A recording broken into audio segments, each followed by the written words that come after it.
우리에게 주신 하나님 말씀은 창세기 12장 1절에서 9절까지의 말씀입니다. 다 찾으신 줄로 알고 제가 읽겠습니다. 여호와께서 아브라함에게 이르시되 너는 너의 고향과 친척과 아버지의 집을 떠나 내가 내게 보여줄 땅으로 가라. 내가 너로 큰 민족을 이루고 내게 복을 주어 내 이름을 창대하게 하리니 너는 복이 될지라. 너를 축복하는 자에게는 내가 복을 내리고 너를 저주하는 자에게는 내가 저주하리니 땅의 모든 족속이 너로 말미암아 복을 얻을 것이라 하신지라. 이에 아브람이 여호와의 말씀을 따라갔고 롯도 그와 함께 갔으며 아브람이 하란을 떠날 때에 75세였더라.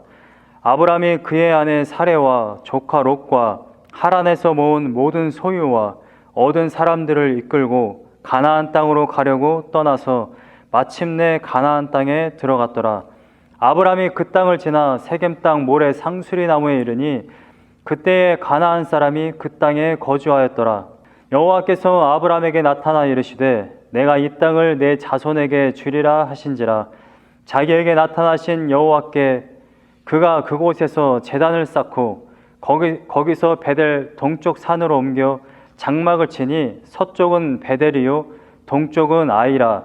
그가 그곳에서 여호와께 제단을 쌓고 여호와의 이름을 부르더니 점점 남방으로 옮겨갔더라. 아멘. 오늘 본문 말씀은 하나님께서 아브라함에게 나타나셔서 원래 자신이 태어나 자란 그 땅을 떠나라고 말씀하신 이야기 가운데 있습니다. 오늘 본문 말씀은 이렇게 시작됩니다. 여호와께서 아브라함에게 이르시되 너는 너의 고향과 친척과 아버지의 집을 떠나 내가 내게 보여줄 땅으로 가라. 이것은 명령입니다. 하나님께서 아브라함에게 나타나셔서 너의 고향과 또한 친척이 있고 아버지의 집이 있었던 이곳을 떠나라 라고 말씀하십니다. 여기 다 이민자분들이 계시죠? 잠깐 지금 미국에 여행 오신 분이 안 계시고 다 이민 오신 분들입니다. 한국에서 자신들의 고향을 다 떠나신 분들이기 때문에 이 심정을 너무나도 잘 아실 겁니다. 고향을 떠난다는 게 얼마나 힘듭니까?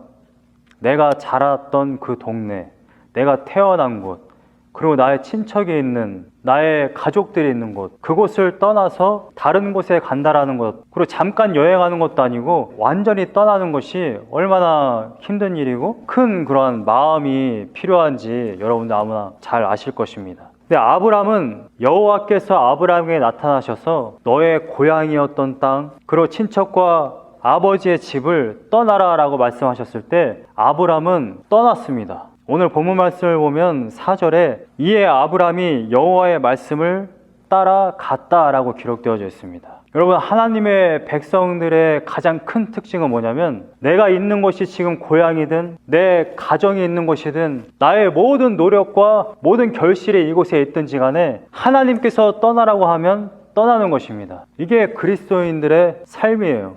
우리가 어딘가를 떠나고 어딘가로 가고 하는 것이 문제가 아니라 하나님의 말씀을 따라 사는 것이 정말 중요하다라는 것입니다. 오늘 본문 말씀 4절에 분명하게 기록되어 있죠. 아브람이 여호와의 말씀을 따라갔고. 여러분, 우리는 이미 신앙생활을 오래 했기 때문에 아브람이 하나님께서 나타나셔서 떠나라고 하니까 아브람이 바로 즉각 순종해서 떠났구나 하고 그냥 이해합니다. 그런데 이 이야기를 가만히 들여다보면 이것은 결코 쉬운 문제가 아니라는 것을 여러분들이 잘 아실 겁니다. 지금 아브람이 떠나야 하는 장소는 자기가 태어난 곳이 고향이에요. 아브람이 75세 동안, 여러분 아브람의 시대는요 연수가 120세입니다. 무드셀라처럼 막 969세 그렇게 살던 때가 아니에요. 우리랑 연수가 똑같습니다. 75년을 살았던 그 고향에서, 거기에서 정말 열심히 일했고 열심히 일했고 모든 것을 읽었고 가족들이 있는 그 땅에서, 내 아버지가 있었던 그 땅에서 75세의 나이에 떠나는 것은 결코 쉬운 일이 아니라는 것입니다. 4절 말씀에 이렇게 되어 있죠. 4절 말미에 아브람이 하란을 떠날 때에 75세였더라. 여러분, 75세의 나이에 이민을 다른 곳으로 간다고 한번 생각해 보세요. 결코 쉬운 문제가 아닙니다. 그런데 여러분들이 잘 아시다시피 하나님께서 명령하셔서 어딘가로 가라고 하면 거부를 할 수가 없습니다. 거부를 하는 내내 굉장히 마음이 힘들거든요. 순종하는 순간 우리는 굉장히 마음이 편해짐을 느끼게 됩니다. 저는 우리 켄터키 미션교회 성도님들 여러분들 모두가 하나님의 말씀을 따라가는 성도들인 줄 믿습니다. 특별히 아브라함은 단순히 하나님께서 이 땅을 떠나라 라고 말씀하셨을 때 그 땅을 떠났고 가나안 땅으로 갔다 라는 그러한 이야기로 끝나지 않습니다. 오늘 본문 말씀에 6절부터 8절까지의 말씀을 보면 아브라함이 제단을 쌓고 하나님을 예배하였다라는 것을 우리가 잘 알 수 있습니다. 아브라함은 자신이 일궜던 그 고향, 나의 친척과 아버지가 있었던 그 땅을 떠나서 더 복이 있고 더 좋은 땅으로 가서 정말 잘 먹고 잘 사는 그러한 이야기로 끝나는 것이 아니라 아브라함은 하나님께서 인도하실 때마다 그 땅에서 제단을 쌓았다라고 기록되어져 있어요. 오늘 본문 말씀을 보면 7절 말씀에 이렇게 되어 있습니다. 여호와께서 아브라함에게 나타나 이르시되 내가 이 땅을 내 자손에게 주리라 하신지라. 자기에게 나타나신 여호와께 그가 그곳에서 제단을 쌓고, 8절 말씀은 제단을 쌓았고 여호와의 이름을 불렀다라고 기록되어져 있습니다. 여러분, 제가 생각하는 기독교 공동체, 이 교회 결국 목적이 뭐냐면 예수 그리스도가 여러분들을 구원하셔서 하시려고 하는 그 목적이 뭐냐? 하나님을 예배하기 위함이라는 것입니다. 아브라함을 그 땅에서 나와서 가나안 땅으로 들어가라라고 말씀하셨을 때 물론 후손들에게 그 땅을 줄 것이라는 약속이 있습니다. 근데 중요한 건 아브라함이 큰 민족을 이루고 아브라함이 받은 그 복은 이 모든 민족이 하나님께 예배하는 자들로 리턴하게 하는 그러한 은혜라는 것입니다. 창세기 12장 말씀이 왜 이렇게 시작하는지를 아셔야 하는데 12장 바로 전장이 바로 11장입니다. 창세기 11장에 나오는 사건은 바벨탑 사건입니다. 여러분, 바벨탑 사건 이전에는 어떠한 사건이 있었습니까? 창세기 6장부터 대홍수가 있었죠. 그 다음에 대홍수가 끝난 이후에 노아의 후손들이 번성해서 그 번성한 세상의 모든 사람들이 자신의 이름을 내려고 바벨탑을 쌓습니다. 바벨탑을 쌓고 하나님께서 그 모든 것을 흩트리셨어요. 그 가운데서 아브라함이 하나님의 부름을 받았다라는 것입니다. 여러분, 이 장면을 어떻게 이해하시면 되냐면 이렇게 이해하시면 돼요. 하나님이 아담과 하와를 창조했는데 그 후손들이 아담부터 타락해서 하나님을 범죄했어요. 관계를 깨트렸습니다. 하나님을 예배하지 않았어요. 그래서 온 세상 가운데 악이 관영하니까 하나님이 대홍수로 그 모든 사람들을 다 쓸어버리십니다. 노아의 가족만 빼놓고. 문제는 노아의 가족들도 번성해서 결국에는 뭘 했어요? 바벨탑을 쌓았습니다.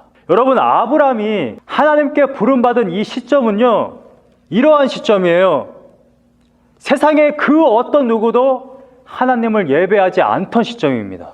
오늘날 80억 인구, 전 세계 80억 인구 중에 30억이 하나님을 예배한대요. 카톨릭 포함 기독교 전체를 포함해서요. 30억. 얼마나 많습니까? 이 시간에 30억 명이나 되는 사람들이 하나님을 예배한다는 거예요. 이걸 하늘에서 본다고 생각해 보세요. 장관입니다. 정말 장관이에요. 그런데 지금 이 시대는요, 하나님은 하나님의 자녀를 분명히 창조했는데 바벨탑 사건이 있었던 이 시점에 단 한 사람도 하나님을 예배하지 않았던 그 시점이에요. 바로 그 시점에 아브라함을 부르셨다는 것입니다. 아브라함도 하나님을 예배한 사람이 아니었습니다. 12장을 연결하는 11장 27절부터 32절까지의 말씀을 보면 아브라함의 족보가 나옵니다. 족보. 데라의 족보는 이러하니라. 데라는 아브람과 나홀과 하란을 낳고 하란은 롯을 낳았으며. 그런데 아브람은 나중에 아브라함이 되는데 아브람의 뜻은 뭐냐면 아버지여 높임을 받으소서라는 것입니다. 여기서 말하는 아버지는요, 달의 신을 이야기하는 겁니다. 달의 신. 사레, 아브람의 아내 사레는요, 샤라후, 달의 신의 배우자라는 뜻이에요. 아브람의 아버지 있죠, 데라는 히브리어로 달이라는 뜻입니다. 달. 여러분, 지금 수메르 지역에 있었던 아브람의 가족 상태는요, 누구보다 우상을 잘 섬겼던 그러한 집안이라는 것을 분명하게 보여줍니다. 성경의 증거는 이렇게 말해요. 여호수아 24장 2절 말씀을 보면 여호수아가 마지막 유언을 할 때에 이스라엘 백성들에게 이렇게 이야기합니다. 나와 내 집은 하나님을 섬기겠다. 너희들은 선택을 해라.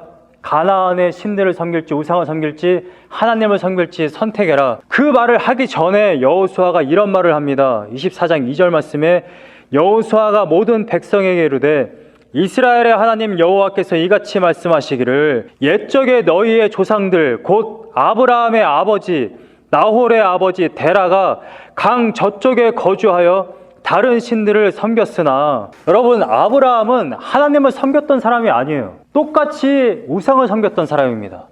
그러한 가운데서 하나님의 부름을 받았어요. 부름을 받아 아브라함이 한 것은 뭐냐? 제단을 새로 쌓는 것이었습니다. 여러분, 6절 말씀을 보면 분명하게 이렇게 성경에 기록해요.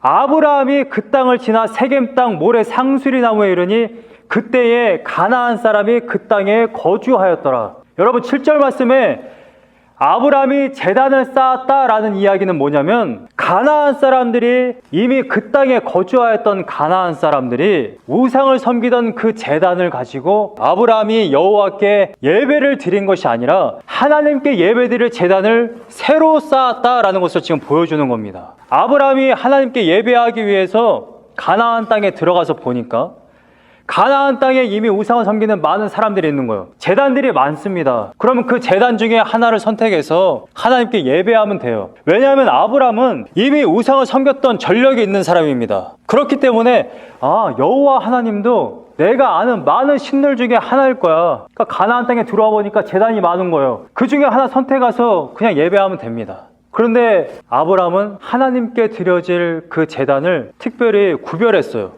다른 많은 신들, 다른 우상들을 섬기는 그 우상의 제단들이 있습니다. 그런데 그것을 사용하지 않아요. 하나님께 따로 구별해서 제단을 쌓습니다. 다른 신들과 동일한 선상에 하나님을 두지 않았다는 것입니다. 하나님을 존중하는 것이죠. 저희 어머니가 항상 저희 아버지 밥을 따로 구별해 놓더라고요. 수저랑 젓갈도 저희 거랑은 달라요. 근데 제가 어렸을 때는 그걸 이해하지 못했습니다. 왜 아버지 거는 숟갈과 젓가락도 다르고 왜 밥을 따로 저렇게 퍼서 그 아랫목에 놓으실까? 아랫목 아십니까? 아랫목? 온돌방이 가장 따뜻한 곳, 밥이 식지 않도록 그렇게 구별해 놓으셨어요. 그걸 나중에 커서 가만히 생각해 보니까 그것이 나의 어머니가 우리 아버지를 존중하는 그러한 한 표현이었구나. 그것을 알게 되었어요. 남들이 다 먹는 숟가락, 그걸 똑같이 아버지한테 드리고, 남들이 다 먹고 나서 남은 밥을 겨우 남겨놓는다든지, 그렇지 않고 가장 먼저 아버지 거를 구별해 놓고 아버지의 숟가락과 젓가락을 따로 구별해 놓는, 이것이 정말 남편을 사랑하는 마음이고 남편을 존중하는 마음이구나. 그러한 것을 알게 되었습니다. 저희가 지금 강아지 한 마리를 키우는데 강아지와 똑같은 밥그릇을 쓰지 않아요. 그건 차마 못하겠더라고요. 아무리 설거지를 해도 그 그릇에 밥을 먹을 수는 없겠더라고요. 최영미 집사님은 어떠십니까? 그렇죠? 저는 행주조차도 따로 구별해 놓습니다. 개 밥그릇을 치우는 행주와 제 밥그릇을 치우는 행주와. 여러분, 아브라함이 하나님을 존중하는 이 마음, 다른 제단을 사용하지 않고 하나님께 내가 좀 수고스럽더라도 내가 정성을 다해서 하나님을 존중하는 마음으로, 하나님을 사랑하는 마음으로 제단을 쌓는 것, 이것이 정말 예배라고 저는 생각을 합니다. 우리들 마음 가운데, 삶 가운데 또한 예배드리는 그 마음이 이러한 마음이어야 할 줄로 믿습니다. 그러한 마음으로 예배를 드리고 계십니까? 그러한 마음으로 하나님께 나오셨습니까? 여러분들은 어떠한 제단을 쌓고 계십니까? 예배를 드리기 위해서. 우리가 하나님께 예배하는 것은 정말 정성을 드리고 또한 하나님을 존중하는 마음으로 그렇게 하나님께 예배를 드려야 할 줄로 믿습니다. 이어서 8절 말씀을 보면 8절의 후반절을 보시면 이러한 표현도 있습니다. 이번에는 베델과 아이 사이에서 또 제단을 쌓았는데요. 아브라함은 여호와의 이름을 불렀습니다. 제단을 쌓았을 뿐만 아니라 하나님의 이름을 불렀다라는 것입니다. 여러분, 이것은 단순히 우리가 기도할 때 하나님, 야훼 하나님, 나의 여호와, 주여 이렇게 하나님을 부르는, 하나님의 이름을 부르는 그러한 표현이 아니라 하나님께 영광을 돌렸다라는 것입니다. 하나님이 바로 나를 여기까지 인도하신 그 하나님이십니다. 하나님이 바로 나의 75년 동안 나를 지켜주신 그 하나님이십니다. 나를 가나안 땅을 지나 여기 베델 동쪽 아이 사이에 여기까지 인도하신 바로 그 하나님이십니다. 하나님이 바로 온 우주의 주인이십니다. 하나님이 바로 나의 주제이십니다. 그러한 고백을 하는 것입니다. 이것은 바벨탑을 쌓았던 사람들과 완전히 대비되는 그러한 장면입니다. 앞장을 보시면 11장 4절 말씀에 이러한 표현이 있죠. 11장 4절 말씀에 또 말하되 자 성읍과 탑을 건설하여 그 탑 꼭대기를 하늘에 닿게 하여 우리 이름을 내고 온 지면에 흩어짐을 면하자 하였더니, 바벨탑을 쌓았던 사람들의 목적이 뭐였냐? 자신들의 이름을 높이는 거였습니다. 자신들이 영광을 받는 거예요. 여러분, 우리가 신앙생활을 하면서 가장 근본적으로 바뀌는 것이 뭐냐면 바로 영광의 대상이 바뀝니다. 내가 열심히 돈을 벌고 열심히 일을 해서 내가 부자가 되면 내가 정말 열심히 살았어. 내가 자수성가해서 내가 이러한 성공을 거뒀어. 모든 세상 사람은 다 이렇게 말합니다. 그런데 하나님을 섬기는 사람들은 말이 이렇게 바뀌어요. 하나님이 하셨어. 하나님이 하셨어. 하나님이 오늘까지 나를 이끌어 주셨어. 이것이 바로 예배입니다.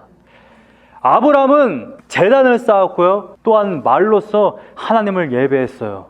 하나님의 이름을 드높였습니다. 하나님께 영광을 돌렸습니다. 이게 바로 예배입니다. 여러분, 교회는 예배의 공동체입니다. 우리가 교회 이전을 준비하면서 또한 이렇게 교회 이사를 하면서 우리가 결국 원하는 것이 무엇일까요? 따뜻한 예배 장소, 정말 좋은 위치. 제가 추운 겨울날 설교를 해보니까 그런 마음이 들더라고요. 조바심. 설교를 못하겠어요. 왜냐면 여기 계신 성도님들이 추워하시는 걸 보니까 빨리 끝내야겠다는 생각만 있는 겁니다. 예배가 제대로 될까요? 우리들의 목적은 단 하나예요. 하나님을 그냥 온전히 예배하고 싶은 거예요. 어느 곳에 있든지 간에. 우리가 찾고자 하는 거는 하나님을 그냥 온전히 하나님을 정말 존중하고 하나님을 마음껏 사랑하고 하나님을 드높여 찬송할 수 있는 곳, 하나님을 온전히 예배할 수 있는 곳, 우리가 그곳을 찾는 겁니다. 제가 기도할 때에, 다른 사람들에게 기도를 부탁할 때에, 우리 성도님들이 기도할 때 마찬가지일 것입니다. 우리가 예배할 수 있는 곳으로 보내주십시오. 가장 하나님을 마음껏 예배할 수 있고 마음껏 찬양할 수 있고 마음껏 하나님의 일을 할 수 있는 곳. 우리가 항상 무엇 때문에 못하고 무엇 때문에 못 모이고 우리가 돈이 없어서 선교사님을 파송하지 못하고 선교사님을 후원하지 못하고 지역사회를 구제하지 못하고 핑계를 대며 몇 년 동안을 하나님의 사역을 하지 못하고 하나님의 일을 하지 못하는, 교회의 역할을 하지 못하는 그러한 교회가 아니라 하나님의 일을 하기 위해서, 하나님을 예배하기 위해서 우리가 나아가기 원합니다. 저는 그렇게 기도했고 여러분들이 그렇게 기도했고, 한국에 있는 분들, 저 텍사스에 있는 분들, 지역교회에 있는 이 루이빌 교회와 많은 분들이, 지방의 목사님들이 다 그렇게 기도했습니다. 켄터키 미션교회 공동체가 예배하기 위해 갑니다. 하나님을 예배하는 게 목적이니까. 어디서 예배하는 게 중요한 것이 아니라. 본문 말씀에 2절부터 3절 말씀을 보면 하나님이 아브라함을 부르실 때에 분명한 약속을 주셨습니다. 이 약속은요, 교회 공동체에게 주시는 분명한 약속의 말씀입니다. 성도님들 한 사람 한 사람, 예수 그리스도를 통해 그 십자가의 희생으로 우리가 구원받았을 때에 우리가 받은 약속이 바로 이겁니다. 본문 말씀에 2절과 3절 말씀을 보세요. 내가 너로 큰 민족을 이루고, 2절 말씀에 두 가지 약속이 나오는데 첫 번째는 큰 민족을 이룬다라는 것이고 두 번째는 내 이름을 창대하게 할 것이다 라는 것입니다. 이러한 의미입니다. 내가 너로 큰 민족을 이룬다라는 것은 원래 원어를 보면 그냥 한 민족을 말하는 거예요. 아브라함 한 사람을 통해서 물론 200만 명의 그러한 사람이 결국 민족을 이루었습니다만 정말 많은 수죠. 그런데 사람의 많고 적음이 중요한 게 아니라 여기서 말하는 큰 민족이라는 것은 한 국가를 이야기하는 겁니다. 하나님께서 아브라함을 부르셔서 내가 너의 가족의 수를 단순히 많게 할게. 지금 족장시대입니다. 족장시대. 족장시대에 아브라함 너는 족장이 되고 많은 사람들, 많은 가족 구성원이 있게 될 거야 라고 말하는 것이 아니라 너는 국가를 이루게 될 거다 라는 이야기예요. 국가, 나라를 형성하게 될 거다라는 이야기입니다. 이거는요, 단순히 나의 가족이 많아질 거야, 나의 후손이 많아질 거야, 나는 족장이 되고 많은 나의 식구들이 있을 거야 라는 이야기가 아닙니다. 나라가 될 거라는 거예요. 나라가 될 거라는 것은 행정, 군사, 정말 강력한 성읍이 된다라는 이야기입니다. 두 번째 약속은 이거예요. 내 이름을 창대하게 하리니. 여러분, 바벨탑 사건, 그러니까 바로 이 12장 직전에 11장 4절에 많은 사람들이 자신들의 이름을 내려고 그랬어요. 그런데 하나님은 뭐라고 말씀하시냐? 너희들은 스스로 절대 이름을 낼 수 없어. 그래서 바벨탑을, 그 많은 사람들이 바벨탑을 쌓는데 그걸 흩어버리십니다. 이게 하나님의 역사예요. 그런데 하나님이 이렇게 말씀하시는 거예요. 나는 너의 이름을 창대하게 할 거야. 이건 유명하게 할 거야 라는 이야기입니다. 유명하게 할 것이다 라는 의미는 뭐냐면 너의 이름이 온 세상 사람들 가운데 소문이 나게 할 거야 라는 이야기입니다. 여러분, 저는 여러분들의 이름이, 또한 켄터키 미션 교회가 정말 좋은 소문이 나기를 간절히 소망합니다. 2절과 3절에는 세 가지의 복이 나타나는데, 첫 번째는 한 민족을 이룬다라는 것이고, 두 번째는 유명하게 된다는 것이고, 세 번째는 땅의 모든 족속이 너로 말미암아 복을 얻을 것이라 라는 것입니다. 여러분, 아브라함 한 사람이 하나님의 명령을 받아 가나안 땅으로 가고 점점 9절 말씀을 보면 남방으로 옮겨갔다라고 기록되어져 있는데, 아브라함이 가는 길목마다 아브라함 때문에 복을 받게 되었다라는 것입니다. 여러분, 이게 정말 중요한 겁니다. 여러분, 이 신현덕이라는 한 사람이 가는 곳마다 일이 안 된다고 한번 생각해 보세요. 저주를 받는다고 한번 생각해 보세요. 슬픈 일이 계속 생긴다고 한번 생각해 보세요. 누가 신현덕이라는 사람을 좋아하겠습니까? 야, 신현덕이라는 사람이 지나가면 풀이 다 말라 죽어. 여러분, 정말 끔찍한 일 아닙니까? 근데 반대로 여러분들이 가는 길목마다 죽어있던 나무가 살아난다고 한번 생각해 보세요. 이게 얼마나 큰 축복입니까? 하나님이 아브라함에게 주신 복이 뭐냐면, 너희가 가는 길목마다 너 때문에 복을 받을 것이다. 여러분, 켄터키 미션 교회가, 우리 공동체가 그러한 공동체가 되기를 간절히 소망합니다. 여러분들이 가는 곳마다, 켄터키 미션 교회가 가는 곳마다 복을 받기를 간절히 소망합니다. 여러분들이 가는 곳마다 가정이든 회사든 그러한 복이 전해지기를 간절히 소망합니다. 우리 교회가 가는 곳마다 그러한 복이 전해지기를 간절히 소망해요. 3절을 한마디로 이야기하자면 이겁니다. 복의 전달자. 복의 전달자. 하나님이 함께하는 자. 그래서 하나님이 함께하는 자를 누군가가 저주하면 그 사람이 저주를 받아요. 이게 하나님의 약속입니다. 3절 말씀을 보세요. 너를 축복하는 자에게는 내가 복을 내리고 너를 저주하는 자에게는 내가 저주하리니. 하나님이 함께하는 자는 하나님께서, 나를 힘들게 하는 자를 하나님께서 대신 보응하신다라는 것입니다. 여러분, 제가 오늘날 많은 교회들이 정말 잘못을 많이 하고 있지만, 목사님들이 정말 잘못을 많이 하고 있지만, 저도 입술을 정말 조심하려고. 왜냐하면 어쨌든 하나님이 세운 사자고 어쨌든 하나님이 세운 교회거든요. 그러니까 함부로 저도 입을 놀리지 않으려고 정말 노력을 많이 합니다. 예수 그리스도의 피로 그들을 구원하시고 이 교회가 정말 예수 그리스도의 몸된 교회라는 사실이 너무나도 무서운 사실입니다. 교회는 하나님께서 책임지세요. 공동체가 교회를 포기하지 않는 한 하나님께서는 결코 포기하지 않으시고 끝까지 선하게 이끄십니다. 켄터키 미션 교회를 누군가가 축복하면 우리를 축복한 그 사람들이 더 축복을 받는데요. 켄터키 미션 교회를 누군가 저주하면 그 사람이 저주를 받는데요. 그게 오늘 말씀 아닙니까? 여러분, 하나님께서 주신 이 약속의 말씀을 받고 우리는 오직 한 가지, 아브라함이 한 것처럼 정성을 다해 제단을 쌓고요. 할렐루야. 하나님을 부르고 하나님께 영광 돌리고 그렇게 하나님을 예배하는 귀한 성도들이 되시기를 간절히 소망합니다. 주님 다시 오실 그날까지 우리 가슴에 새긴 주의 십자가 사랑